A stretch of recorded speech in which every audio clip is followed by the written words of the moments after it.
Good morning बच्चों। आज हम लोग हिंदी लिटरेचर का लेसन 2 आधा इनाम, जो कि इस कहानी को हम लोग पढ़ चुके हैं।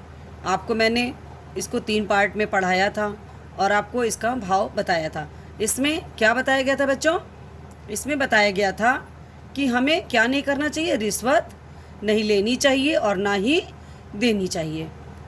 इस कहानी को आपने पढ़ने के बाद आपको बताया था मैंने कि आपको क्या शिक्षा मिली थी कि हमें ऐसा काम नहीं करना चाहिए कि जिससे किसी को तकलीफ़ पहुँचे, और हम गलत रास्ते पे इस तरह से बढ़ते जाते हैं और गलतियाँ करते जाते हैं। तो बच्चों, आपने देखा था कि उस राजा के दरबार में पहुँचने के लिए मछुआरे को कितनी तकलीफ़ उठानी पड़ी, है ना। उसने दरबार ने उससे शर्त रख दी थी, तो उस शर्त को जब उसने बताया, अंदर जब पहुंचा, तो उसने राजा ने कहा उनको इनाम देने को किया। उसने इनाम नहीं लिया। उसने क्या कहा कि मुझे इनाम की जगह सज़ा दीजिए, मुझे दंड दीजिए, मुझे क्या करिए, मुझे 100 कोड़े मारिए। जब उसको 50 पड़ गए तो उसने क्या बताया, कहा कि उस दरबान को अंदर बुलाइए, क्योंकि आधे का हिस्सेदार वो भी है मेरा, तो 50 कोड़े उसको लगाए जाएं। तब राजा और मंत्री सारी बातें समझ गए कि दरबान ने ऐसा किया और मछुआरे को ऐसा करना पड़ा। शिक्षा देने के लिए दरबान को पकड़वाना था, उसको सही रास्ता दिखाना था, क्योंकि वो आज उसके साथ किया तो वो किसी के साथ भी ऐसा कर सकता था, है ना बच्चों। इसलिए मछुआरे ने अपनी अच्छाई से, अपनी अच्छे बर्ताव से, अच्छे व्यवहार से दरबान को उसकी किए की सज़ा दिलाई और स्वयं उसको उस दरबान की जगह नौकरी भी मिल गई। तो आपने देखा बच्चों कि मछुआरा अपनी कर्तव्य निष्ठा से, अपने अच्छे व्यवहार से, अपनी समझदारी से कहाँ तक पहुंच गया। अब देखिए बच्चों, हम लोग आज इस पाठ के अति लघु अर्थात मौखिक प्रश्नों के उत्तर लिखेंगे बच्चों। इसमें देखिए पहला क्वेश्चन है बच्चों, राजा को किस चीज़ का शौक था? किस चीज़ का शौक था बच्चों? राजा को भोज, भोज का मतलब बताया मैंने आपको, ब्रैकेट में लिख दिया बच्चों, दावत देने का शौक था। नेक्स्ट देखिए क्वेश्चन, मछुआरा क्या लेकर राजा के पास पहुंचा? मछुआरा क्या लेकर राजा के पास पहुंचा? कहानी में आपने सुना था ना बच्चों, क्या लेके गया था राजा के पास? मछुआरा मछली लेकर राजा के पास पहुंचा, क्योंकि राजा ने शर्त ऐलान किया था ना बच्चों कि जो भी कोई बड़ी मछली लेकर के आएगा उसे उसका मूल्य और उसे क्या किया जाएगा, उसे इनाम भी दिया जाएगा। तो मछुआरा मछली लेकर राजा के पास पहुंचा। अब देखिए नेक्स्ट क्वेश्चन है बच्चों, मछुआरे ने क्या सज़ा मांगी? आपको भी मैंने कहानी में बताया था ना कि मछुआरे ने क्या सज़ा मांगी थी। उसने अपने लिए अपनी पीठ पर 100 कोड़े मारने को कहा था, ठीक है। तो आंसर में हम लोग क्या लिखेंगे, मछुआरे ने 100 कोड़े अपनी पीठ पर मारने की सज़ा मांगी। क्या मांगी थी बच्चों? मछुआरे ने 100 कोड़े अपनी पीठ पर मारने की सज़ा मांगी। अब देखिए नेक्स्ट 4 क्वेश्चन है बच्चों, राजा ने किसके कहने पर दरबान को सज़ा दी? आपको ये मालूम है ना किसके कहने पे दरबान को सज़ा मिली थी? क्योंकि किसने ऐसा किया था? दरबान ने किया था ना बच्चों। उसको अंदर जाने के लिए क्या कहा था? शर्त लगाई थी। उसको कहा था कि जो तुमको इनाम मिलेगा आधा मुझे देना। इसलिए राजा ने क्या किया, मछुआरे ने जब बताया कि दरबान को अंदर बुलाया जाए, तो राजा ने मछुआरे के कहने पर दरबान को सज़ा दी। क्योंकि किसने इस मछुआरे के कहने पे सज़ा मिली थी ना बच्चों, क्योंकि दरबान ने मछुआरे से ही तो कहा था कि जो तुम्हें इनाम मिलेगा उसका आधा हिस्सा मुझे देना। तो बच्चों ये समझ में आ गया आपको कि राजा ने किसके कहने पर दरबान को सज़ा दी? राजा ने मछुआरे के कहने पर दरबान को सज़ा दी।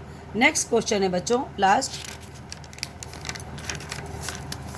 क्वेश्चन नंबर 5 बच्चों, राजा दरबान के पद पर किसे नौकरी दी?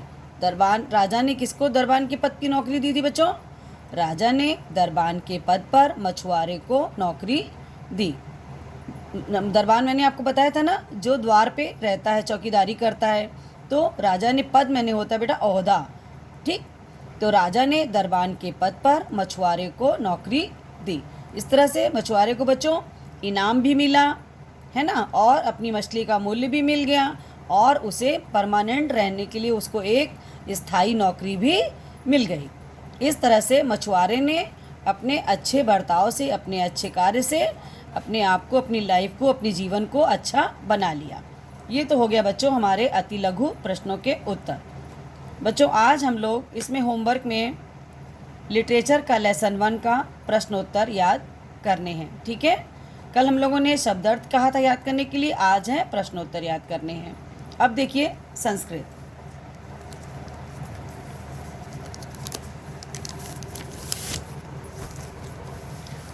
संस्कृत में देखिए बच्चों,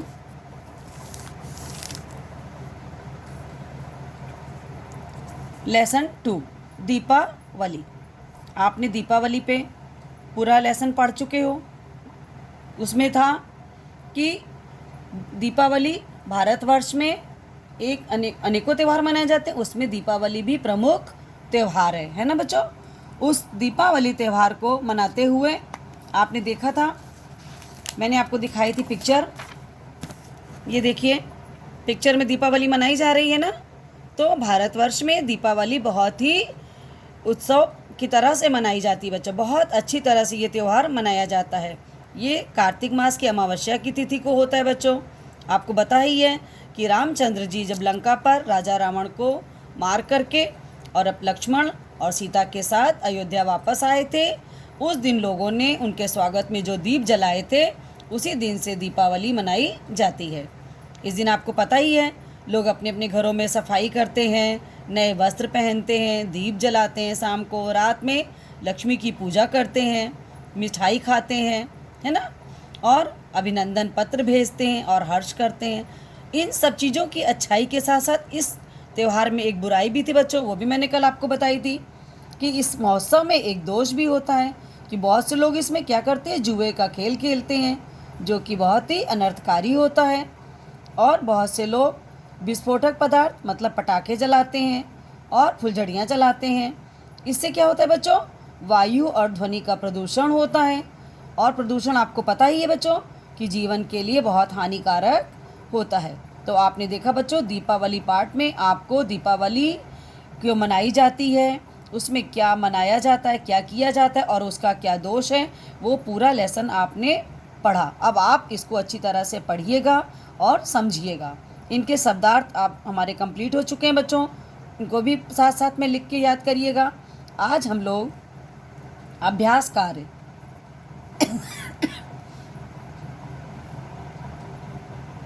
एक्सरसाइज का हम लोग करेंगे बच्चों, जिसमें कि आपको देखना है क्या है, सही विकल्प पर चिन्ह लगाइए। अब देखिए बच्चों नंबर 1, दीपावली कार्तिक मासस्य डैश तिथो भवति। आपको देखना है 4 ऑप्शन आपके पास हैं बच्चों, अमावस्यायाम, पूर्णिमायाम, प्रथमायाम, प्रदोषायाम। अब आपको देखना है आपने लेसन में क्या पढ़ा था, कार्तिक मास अमावस्यायाम, तो यहाँ पर बच्चों क्या हो जाएगा, अमावस्या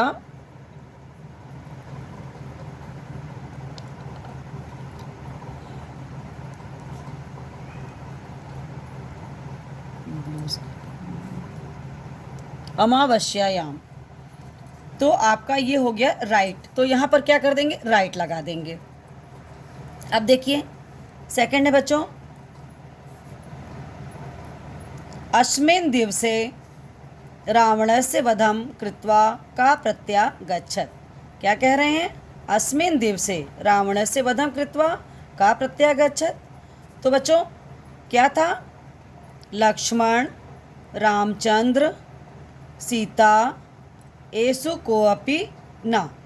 तो अब कौन सा, अस्मिन् दिवसे रावणस्य वधः किसने किया था बच्चों, रामचंद्र जी ने, है ना।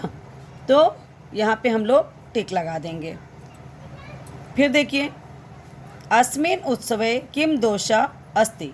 आपको मालूम है ना इस उत्सव में कौन सा दोष है, द्रुत क्रीडाम। आपके पास 4 ऑप्शन है, मिष्टान वितरणम, लक्ष्मी पूजनम, द्रुत क्रीडाम, काली पूजनम। तो राइट क्या है बच्चों, धृत क्रीडाम, क्योंकि ये उत्सव का दोष है। ठीक है, आपको ने तीनों देखा। पहले देखिए, दीपावली कार्तिक मासस्य अमावास्याम याम तिथो भवति। सेकंड है बच्चों, अस्मिन् दिवसे रावणस्य वधं कृत्वा का प्रत्यागच्छत्। तो क्या हुआ बच्चों इसका आंसर, रामचंद्र।